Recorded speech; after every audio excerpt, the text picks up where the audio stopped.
The big news, if you're a regular listener, you know we've been kind of after RFK for a while now. We had a couple of initiatives to try to push for impeachable things. We think that he lied to Congress. Did you lie to Senator Cassidy when you told him you would not change this panel of experts?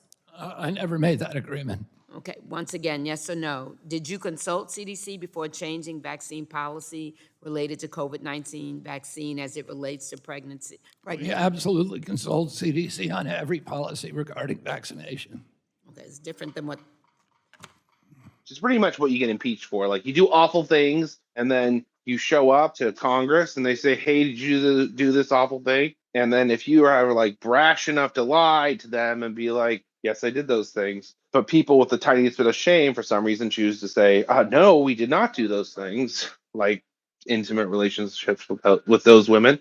And that's enough to impeach someone. So there is a impeachment petition to impeach being filed in the House by a congresswoman out of Michigan. The chances of it going anywhere is complicated. It's a Democrat, so yes. The chance is lower because of that. So when you think about it, though, with the Senate, they also filed a petition, and I believe that's 3 Republicans who are trying to say that limiting, it's kind of weird what they're actually going after him for, but it does seem like those Republicans are crossing over to say, hey, you did something wrong with this. It was about limiting public comment, which is another thing we talk a lot about. We kind of forgot about the Richardson waiver until we were talking about it in pre-call, right? And everyone's like, whoa, I remember that. That was so many problems ago.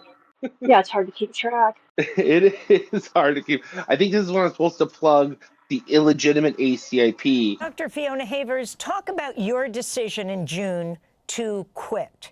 To leave the CDC. I had worked at CDC for 13 years, always on vaccine-preventable diseases. I had been scheduled to present COVID hospitalization data to this advisory committee.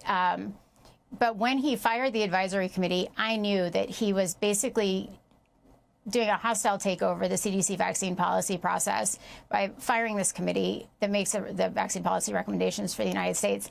And I basically couldn't, as a physician, as a scientist, present to this committee and legitimize them because they are not a legitimate committee. They are not using evidence and they're not using science. And I think that essentially RFK Jr. is using his position as HHS secretary to now is using CDC as a megaphone to promote his anti-vaccine views. And I didn't feel like I could be part of that. They're only now getting on RFK for limiting public comment. I can only assume that the whole next thing is going to be the ACIP is going to be coming up. And this is where you're like, okay, maybe this isn't something that someone's going to do tomorrow, but it does seem like there is negativity building up against him. 99% of it is completely deserved. I think that's the best way to put it, right? Mm-hmm.